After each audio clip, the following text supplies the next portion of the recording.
Welcome to Living Your Maine Love, the podcast that celebrates the people who are living with passion, purpose, and a whole lot of heart. Each month, we'll sit down with people who are following what lights them up in Maine and beyond. Welcome to the Living Your Maine Love podcast. I am Jeannie, and I'm lucky enough to be here today with Kristan Vermeulen. Is that proper? Mm-hmm. Kristan was Miss Maine 2025, but she's so much more than that. She's an entrepreneur. She's a community advocate. She's a PR professional. She's so many things and multi-talented. And so excited to chat with you today about all things Maine in your life and your journey and advice you would have for others wanting to live a full life. So welcome. Thank you so much for having me. Love Maine Love. Yay, we love it too. I always start my little segments with a rapid fire just to kind of get to know you and learn things that people would never learn. So we'll start with morning person or night owl? Night owl. Night owl. Mm-hmm. I love just staying up late at night after I put my kids down and read or listen to music or edit podcasts. So yeah. That's right. You're a podcaster as well. I forgot that. Yes. Planner or more spontaneous? Both. Mix of both. Because I like to plan things where, you know, if you're going to a professional like conference or something like that, I just want to know like what's the agenda, what's the mission, what's the action I want to get out of this. But then when I'm on trips, personal vacations and stuff, I'm like, okay, let's do something spontaneous. Find those hidden gems. So you don't have like your itinerary all planned if you go on vacation? No. Yeah, me neither. No, definitely not. Yeah, it's like no agendas. We live life with agendas every day. Exactly. Are you like more of a sweats girl or more of like designer dress? Designer dress. You are. Yeah. So interesting. Yes. When I say designer, I go and wear, or I strive to wear, American made or small fashion, local fashion. And that's what brings me happiness, is to wear something where I know where it's coming from and what heart and soul is being put into every stitch that's being put into that craft. What are some of your favorite brands? Oh man, I'm going to do some shout outs to Maine locals. Give shout outs. Yeah. Nicole, she takes recycled leather and turns it into leather vests, jackets, and bustiers. I actually wore one down to Bike Week this past week, Daytona, and I got so many compliments. That was awesome. And then Dorcas, Luxe by Dorcas, she crafts gowns that you could wear at your wedding, gowns that you could wear at a pageant, gowns that you could wear at a gala, and she does many more. Josiane Fashion House, she is originally from Rwanda, and she does takes a lot of unique fabrics from her place of home in Rwanda and brought it here to Maine. Wow. And beautiful skirts, tops. She does kids apparel, women's apparel. I have so many. I could list on and on. Those are just some locals that I love. So I can see that you're passionate about that, about sharing other creators. Yes. Lobster roll or whoopie pie? Oh, man, that is tough. I would say lobster roll. I love seafood. I think when it's a lobster roll, though, it has to have like a good mayo or a good butter, mix it together. Okay. You know? Yeah. But yeah, I would say lobster roll for sure. I had some people saying you should ask mayo or butter. I'm like, oh, I don't quite get that, but I guess it's like a thing, right? It is a thing. Okay, Noah Connor role model. Noah Khan, I mean, he's amazing. Yeah. He's so talented. Yes. And, you know, I wish one day I would love to have him on my podcast just because I want to know his backstory and his history and also his connection to Maine. I don't really know much about that. Yeah. And I'm sure others maybe have read up on it and stuff, but there must be a deeper story. I don't know if you saw Super Bowl, but he did a commercial spot during Super Bowl, which was like, wow, how cool. That was awesome. I think for Matt, was it for like a credit card or something? Yeah, I think it was for, yes, yeah. It was. Yeah. Yeah. Road trip or plane trip? Plane trip. Okay. Yeah. Yeah. No I don't know. I'm car. not a huge fan of driving in the car for that long. I would rather just like get on a plane, get there. Yeah. Yeah. Get there. I'm a like impatient person, I guess. No, I get it. And then last rapid fire question, yoga class or long walk? Long walk. I have a dog named S'more. He's a mini Bernedoodle. I also call him Gene Simmons because he has a mohawk. Oh my God. And he's got like the patch and stuff. I mean, if you see a picture of this dog, you'd be like, okay, I get it. He's Gene Simmons. I love it. But so We go for long walks throughout the day, especially when it's nice weather. We're actually went on one today, and it's just nice to take a deep breath and take in the great outdoors of Maine. I really appreciate where I live, and it gives you a reminder of, hey, time to inhale and exhale and just appreciate what's around you. Yes, being in touch with nature is so important. Yeah. Okay, so you made it through rapid fire. No, it was tough, but you did it. You're awesome. I want to start with growing up. So you grew up in Maryland. Yeah. And when you were a kid, were you like you've accomplished a lot in your short life so far? Did you have lofty aspirations as a kid? Like, were you very driven? Do you remember? Yeah, I would say yes. I've always been a dreamer. I was just having a conversation the other day with my friend, and I always daydream of just like where I want to be in life, always looking ahead, looking into the future. And whether it be like, when I was a kid, my grandmother gave me a guitar and she was like, hey, here you go. Here's a present. I was like, I don't know how to play this thing, but you know what? I loved it. I was on the stoop of my, in front of our townhouse growing up, and I would be out there with a tip jar and I'd just be strumming the guitar and singing loud. And I'm like, one day I'm going to be a musician. Really? And then it just kept changing over time because I saw growing up traveling with my mom while she was doing sales meetings. She used to do long distance phone sales. Okay. So she would have to go and like have meetings with folks, and I would be right there. And I'm like, wow, this is really cool. She's building relationships with people. And I absolutely love that. She's a very good conversationalist.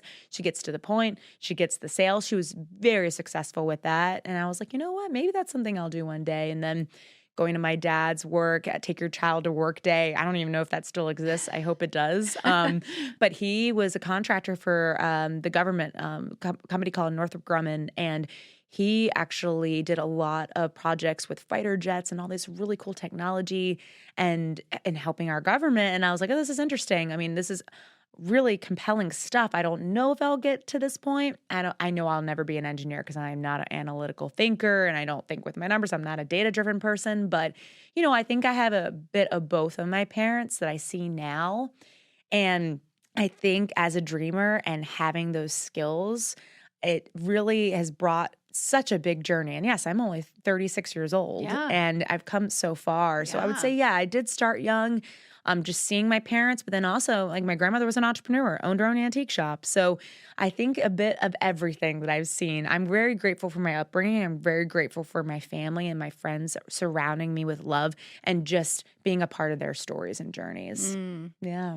So you were kind of open and sort of, it sounds like you're absorbing, very aware of your environment and aware of what everybody else is doing, absorbing information. So much. Yeah.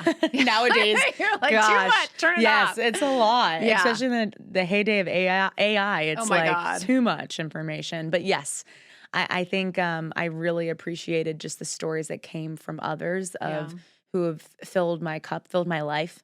And I just wanted to find my niche. I always knew I was going to be an entrepreneur. Yeah. I took a class in high school, and it was a college credit class, and it was Entrepreneurship 101. And we actually got assigned, we were in groups, got assigned one product that was made at Johns Hopkins University Applied Physics Lab. And the product that we got was like a flame retardant product. And I was like, how do you make that sexy? Yeah. Like, who's your target audience? Yeah. Make a marketing strategy. And I was like, okay, we're going to do this. And man, the team that I had, we worked our tails off to like really build something. And then presentation day, we had a guy come in with like a fire, uniform, firefighter uniform. And I was like, wow, this is amazing. Like, this is great. I know the synergy of just teamwork, it was built to life, but it also taught me a lot. And I was like, I want to be an entrepreneur. I think this would be great. So I think that's really what flipped everything for me as to I just want to own my business one day. Yeah. And you've done that. Yeah. That's amazing. Okay. So high school, you were like career driven, you were entrepreneur driven, you were like engaging. So when did you make the leap and come to Maine? You worked for Seabags, right? Is that how you came to move to Maine? Yeah. So I lived in Maryland, close to Annapolis. If people know, that's the sailing capital of the world. Beautiful area. I worked for the National Security Agency for a while as a government and contractor employee. And I was there at a very critical time doing crisis communications and media relations for the government, and it was a lot of work. Wow. I wanted to take a break, so I shifted out of that, and I was like, you know what? Like, there was just a lot going on in my personal life that I just needed to find a place to relax. Yeah. So that brought me to Maine. And I actually found the job opportunity. It was a social media and PR manager position at Seabags on LinkedIn. And LinkedIn was just starting like that. And it wasn't even like growing, but I used it a lot because I was like, okay, if this is a thing, I'm going to use it. I'm going to figure it out. I'm going to like see how it could help me. So I found the job. I dug deeper. I found out who the president of Seabags was, who the CEO of Seabags was, and who the VP of marketing was. So I reached out to Beth Schisler, who's an amazing woman, president of Seabags, and I was like, hi, I'm Kristan, and I have all the skill sets that you need to fulfill this job. I want to apply. And she goes, okay, apply. And then literally a couple days later, I got a phone call from the VP of marketing, Lauren Tao, and she's like, let's do a Zoom interview. And I got hired through Zoom. I did not come up for an in-person interview. My first in-person interaction was when I moved up here. That's how you do it, guys. Yeah. You find out who the leaders are. You reach out to everybody instead of just hitting that, apply button. Like that's like, that's like step one. Then you got to do that's how you do it. Especially now, it's insane, the market now. So you got to really stand out in some way and reach out in every avenue you can. So props to you. Thank you. So that's what brought me to Maine, the Seabags. Were you excited to move to Maine? Were you like what were do you remember how you felt when you initially moved? So there was so much going on. So I was talking to my ex-husband at the time, and I was like, by the way, got this job. We're moving to Maine. And he's from Maine. So he was very excited. Okay. And but then he had to tell his employer, hey, I'm leaving. Like, this is a big step. But they were fine with it. He's working from home. And when I moved up, though, at the same time with like all the logistics of moving and going to a big place, a new place, a colder place, which honestly never was a part of my bucket list. Right. But here we are. Yeah. And I'm very grateful for it. But I was also pregnant. So stepping back, another reason why I moved up here is because unfortunately I had a miscarriage. And I was like, you know what? I was going through just so many like mental hurdles of like, I need calm, I need space, I need ways to find me and to like kind of reevaluate life, because that was a big wake up call for me. Yeah. So moved up, and then I was pregnant. Like I found out literally like days before we moved up here. Wow. And I was sick as a dog because I was in my first trimester, and I was like, oh my goodness. But timing. What timing? But I think it was a sign. I think it was a sign that it was going to happen. It needed to happen. And I got to have my firstborn here in Maine. And, it was a little scary because I didn't have any friends. I was going to say. But I joined a lot of mom groups, which was awesome. Good. So that helped me a ton. And my family was Seabags. At the time, I was friends with everybody in marketing. They really just created such a great community family aspect for me, and I'm very grateful for that. So, yes, I was a little nervous and scared, but at the same time, I think the people of Maine filled me with love and in their own way. I know Mainers aren't Southerners. Yeah. They're not like the hey y'alls, and they're not going to give you hugs when you walk in the door, but they appreciate you through what I call actions, like just doing favors, like doing things that are actions that are going to fill you up. And that's exactly what they did for me. So I'm very grateful for that. Yeah. I think the people here, they're so authentic, and they're not like, schmoozy, but they are very authentic and supportive. And I really like Mainers. I've gotten to know many in the last year and a I'm half, sure. Right? Yes, exactly. Okay, so I know we're going to fast forward through some of this, but I'm really interested about your, interesting journey to Miss Maine. Yeah. So, like, not a typical journey of being on like the circuit, right? Of that kind of, what do you call that? Like the Miss, like journey, the pageants, pageant world. Yes. Mm-hmm. How did that even come your way? How did this all happen? So I got a Facebook message from the director of United States of America pageants, and she says, hey, I've been following your journey. It seems like you would be a great candidate for this. And I was like, whoa, I've never been approached by someone to ask me to compete in a pageant ever. But you were working at Seabags at the time still? No. Oh, okay. So you had moved on? So were you doing the Makers of Maine? Was that your podcast, her podcast? Yes, exactly. Oh, okay. So this was very fast. I mean, this was in 2025. Yeah. So I started my own business as a publicist. Okay. Worked with a lot of small businesses here in Maine and outside of Maine. And then I also started my podcast right at the midst of COVID because I lost all my clients as a publicist. And I said, hey, I want to give back to this community that is very just kind of emotional and touchy right now because a lot of people didn't know what was going to happen to their businesses at the time. Yeah. So I was like, you know what? Let me tell these stories. And it blew up. I was on Good Morning America 4 months into starting the podcast, which was great. Yeah. And so my whole like motto in and not just my career, but in life is support your local economy, support your locally made, support the people that make things with their hands or creatives or musicians or whoever it is that is just building themselves up. So this leads into the pageant stuff. So the director of the pageant group was seeing all this work that I've been doing for the state, and she goes, why not compete? So I thought it over and I was like, okay, if I'm going to do this, my mission in this is to show every pageant woman that you can shop local and you can bring that to the stage.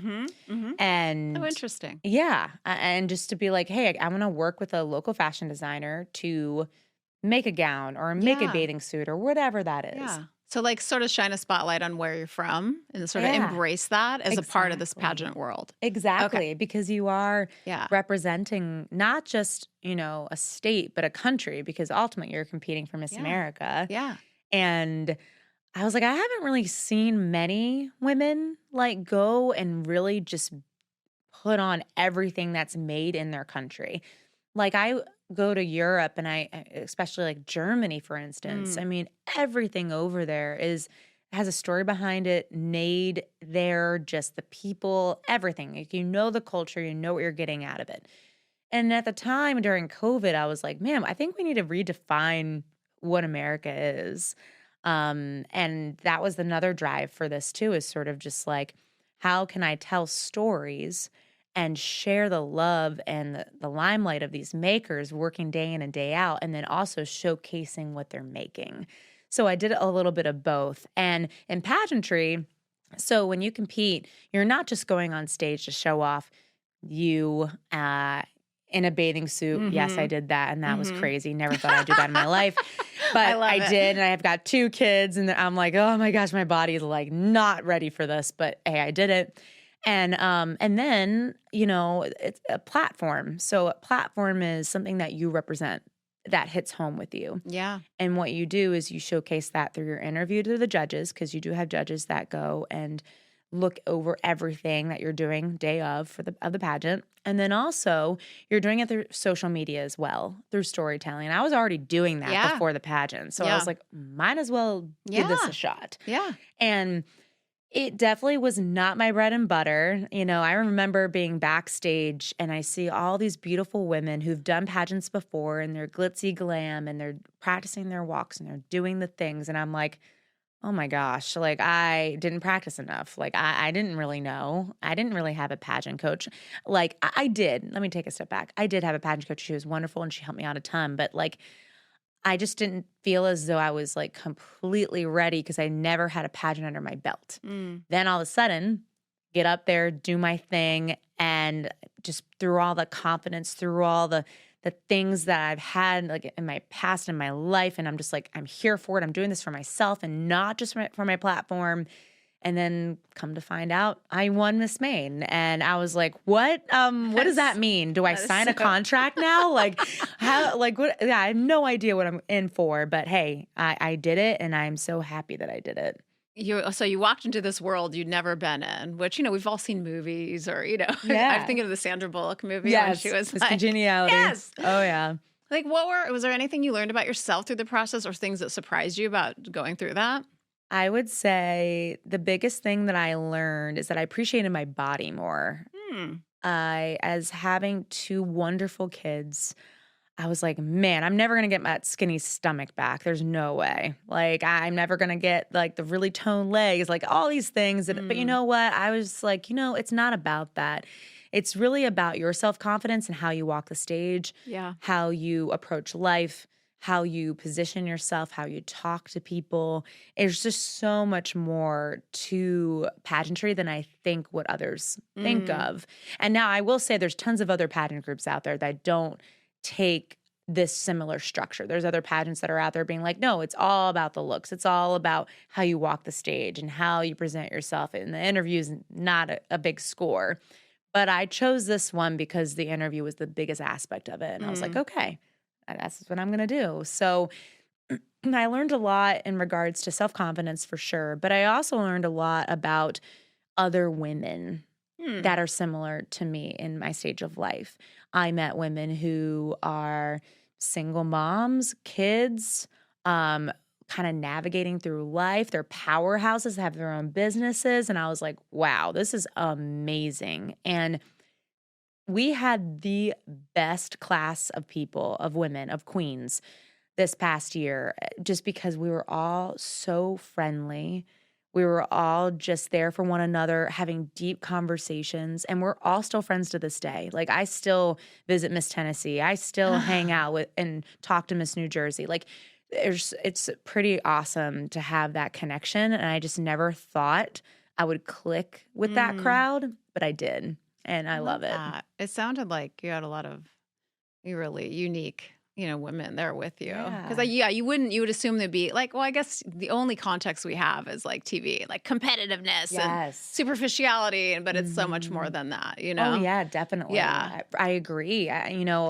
Miss Tennessee, she was a former athletic influencer trainer, and she was on the Today Show. Oh, cool. And then she kind of shifted in life and was like, I kind of don't want to have that be my full focus. I kind of want to do modeling more. And so she's been like talking to me about how about doing that and what brands to collaborate with. And we kind of like share that because I do the same thing with my own brand too.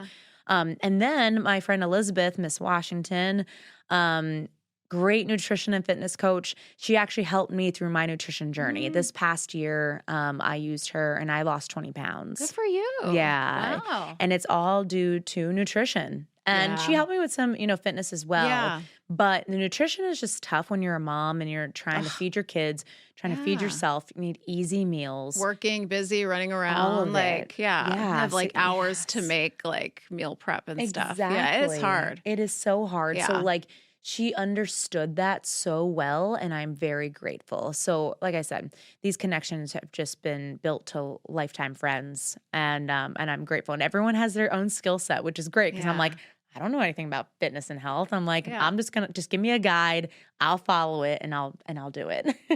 So you talk about self-confidence, and you seem like a very self-confident person. I just always like to have nuggets from this podcast to help others. Like, where does your self-confidence come from? And we're not all blessed to just have like super supportive families or a network or whatever. Like, how can one, in your opinion, grow self-confidence? Because it's so important in life. It is so important in life, and it's taken me a long time to build it. When I was younger, I was like fat and just like it just hadn't hit my growth spurt yet, let's just say. And I was bullied, made fun of in school, had the really hard time in school. And from those times, I felt like in my college years when I really started to thrive with my self-confidence, because I tried to go through these exercises of self-identity and figure out who I was and what I want to be. Because that's like prime time. I feel like high school is way too early to figure that out. You're kind of like, all right, I just want to get into college and then I'll figure it out then. And that's exactly what I did. So I figured out that I really wanted to continue on with my entrepreneurship side, but also at the same time, it allowed me to build leadership skills because I played volleyball in college. I was captain of the team. And then I also was great with networking and building together communities. And I actually got to go and create a business management alumni group where we went to New York and got to visit alums that went to Hood College. That's where I went to school in Frederick, Maryland for my bachelor's degree. And It was amazing to see what our alums were doing at that level, owning their own agencies, owning their own finance firms, all of this. And I'm like, that's where I could be one day. So that helped just to be inspired by others that went to your university, but also just like-minded individuals too. So from that, I got an internship every break. So every summer break, every winter break, that's what I wanted to do. And my mom pushed me to. She was like, you got to get out there. You're not just going to go and graduate with a degree and just think you're going to get a job. So if it wasn't for her, I probably wouldn't be where I'm at today. I feel like you need to push yourself in uncomfortable settings. Yeah. That is the biggest advice that I give. That is the one thing I have learned throughout that time period and even to today. I mean, I was on a Zoom interview with Fox Business News, staring at a black screen, talking about my podcast and talking about the makers of my podcast. And I wouldn't have been in that situation if I didn't put myself in an uncomfortable position. Yeah. So I would say that is my biggest piece of advice when it comes to self-confidence and boosting that up. It is a journey, but you'll get there. Yeah, it's like trying new things.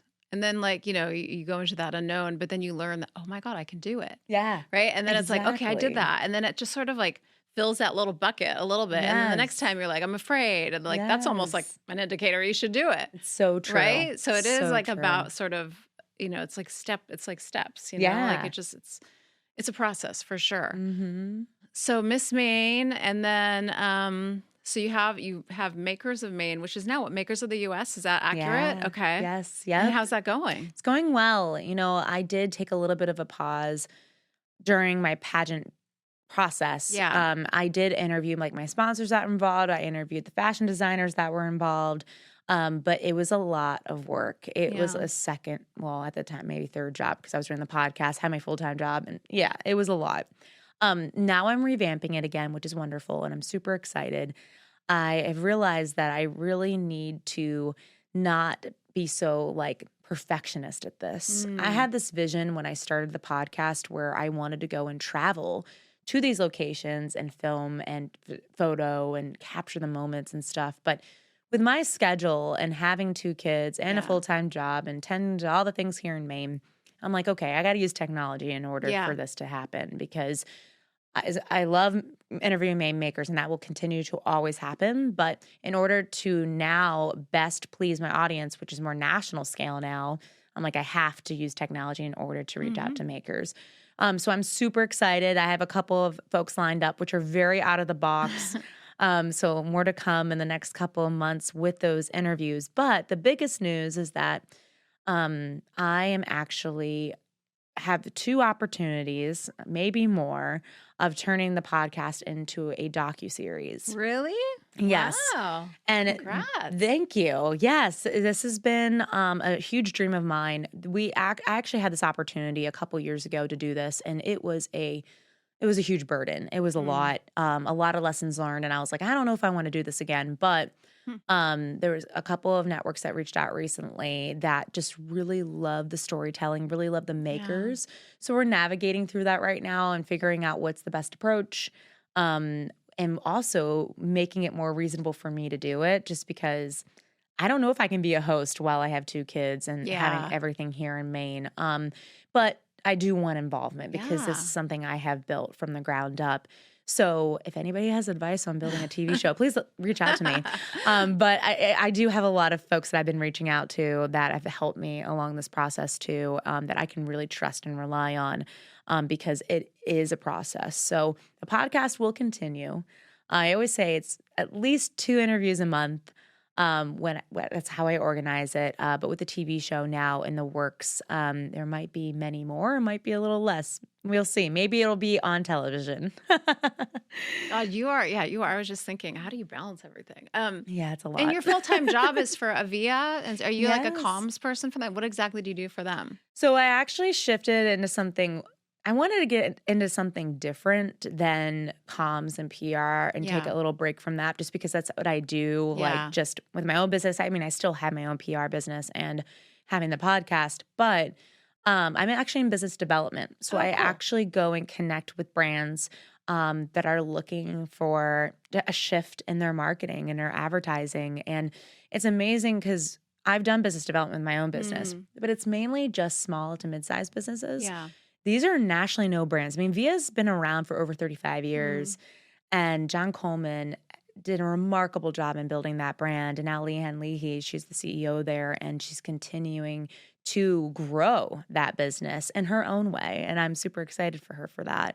And these brands that we work with, like Golden Corral and Church and Dwight, so that's like OxyClean and Arm & Hammer and Trojan and big brands. And I'm like, man, this is crazy. Like, I'm so honored to be a part of that and to do business development at that level. So I've attended conferences, been in front of major CMOs, people that I've looked up to. Yeah. Gosh, like when I was in college, just studying on these brands and studying like these CMOs and finally meeting them in person. And so I'm very honored and I'm excited to see where it goes. And I feel like the way that marketing is going right now is so crazy to me because AI has been a huge driver in it. And so I'm looking forward to see where it goes in the next couple of years as to like how brands are going to use AI. Are they going to appreciate it? Are they going to diminish it? Like, I don't know. I don't either. I think it depends on the brand. Yes. Like some will lend well to it and then some will let people, their customers will not. I think it's going to be interesting to watch it all though. Yeah. It will be. Gosh, what was I going to ask you next? Okay, so, you've done a lot. You've got like multiple businesses, full-time jobs, Miss Maine, like the whole thing. And people would look at you and think, God, this girl's like got it going on. She's accomplished a lot. Like, what advice do you have for others that want to live a full, active, successful life? Like, if you look back, like what has been the secret to your successes? I would say don't stop dreaming. Like I mentioned before, when I was younger, I just always daydreamed. I would literally sit in my car with my Walkman, listening to Reba McEntire on tape and just looking out the window, like maybe we're on a road trip and just thinking in my brain, my mind's going wild. And I'm like, goodness, like I could be a musician one day, or maybe I want to be a veterinarian, or I don't know. I have ADHD, so like I'm going all over the place, right, with my dreaming. But love it. I feel like don't stop because I feel like when you stop, then there's no more aspiration. There's no more like there's doubt. And I think we're kind of in a really rough spot right now where we're at in life with AI and all the things, because I know a lot of creatives are like, AI is taking away my creativity and my dreams. And I will say just ignore it because there are always going to be a need for humans. Oh my God, yes. And storytelling and connect all of and real human connection. Exactly. Like what we're doing right now. Yeah, exactly. Yeah. I mean, look how popular podcasts are. It's people talking. Exactly. Because it's become like a lost art. And now it's sort of like there's like a resurgence, because like the human connection's never going to go away. Exactly. Yeah, AI it will take some jobs and it will help. It's a helpful tool as well. I think it's like important to be open to it, but I also understand like the fear about it. Because we don't know. Yes. Especially for a creative or a writer, like, we're sort of storytellers and creators. And I think you just... Yeah, you keep going. Yeah, keep going. And you adjust and adapt, Yes, exactly. Yeah. Okay, last question for you is if you could share a can of Maine love with anybody, alive, dead, famous, whoever, rich, who would it be and why? And it can be more than one person. Anthony Bourdain. I always go to him. Anthony Bourdain was the biggest inspiration of why I started the podcast. Really? Yes. Anthony had this docuseries, big sponsor, Belvini sponsored this docuseries called Raw Craft, and he would go and interview makers across the globe that he had a personal connection with. Yeah. And his storytelling is just so raw and so unique that I don't think anyone will ever touch that. Like no one will ever match that because it's just so amazing what he did. And I would love to sit down with him with a can of Maine love and just talk about all of his journeys in life and his stories. Rest in peace, goodness. But I am truly honored. I got to be blessed to meet two people that were a part of his journey. Zach Zamboni, he's a Mainer, and he was his DP for his shows. Yes. Aww. And he was also a huge help in my docuseries journey. Cool. And then I also got to interview one of the guests on his Raw Craft show. His name's Bob Kramer, and he's the world's best knife maker. A beautiful human. I got to meet him in person and got to give him the biggest hug, and it just felt so amazing to step foot in the shoes of Anthony Bourdain. And yes, I would love to meet him, maybe in the afterlife. I mean, maybe, yeah, exactly. The next plateau, who knows, right? The next dimension. We don't really know. We don't know. Let me just ask you one more final question. What's next for you? What are when you think Kristan 2.7, whatever, 2020, 2030, what are your hopes for the future? I want Makers of the USA to grow. Yeah. I want it to be able to grow in a way that stories are ever told, just changing all the time and being told all the time. And just in a very organic way, but also in a very formal, podcast or TV show way. But I also think this has the opportunity to do Makers of Canada or Makers of Germany and going to other countries because I love traveling the world. I also believe my inspiration for the podcast also stemmed from traveling to Europe in particular and seeing all this making craft happening over in Europe. And I'm very grateful that I was able to travel to those places at a young age. So I would love for that to continue to thrive and grow. But my biggest priority is taking care of my children. I love them so much. They have so much room to grow, and they're already seeing mom kill it as an entrepreneur and other things. And I want them to know that they can do anything too. So I want to support them. And they are already growing up so fast. I need time to slow down. So I will say, paying attention to my family, keep growing my Makers of the USA, just brand and journey, and to keep growing myself along that as well. Yeah. Amazing. Kristan, thank you so much for being here. You're amazing. Thank you. You're just killing it. She's badass. She's making it happen. Thank you. Well, that's our episode, guys. We'll see you in the next one. Next time around the sun. Take care.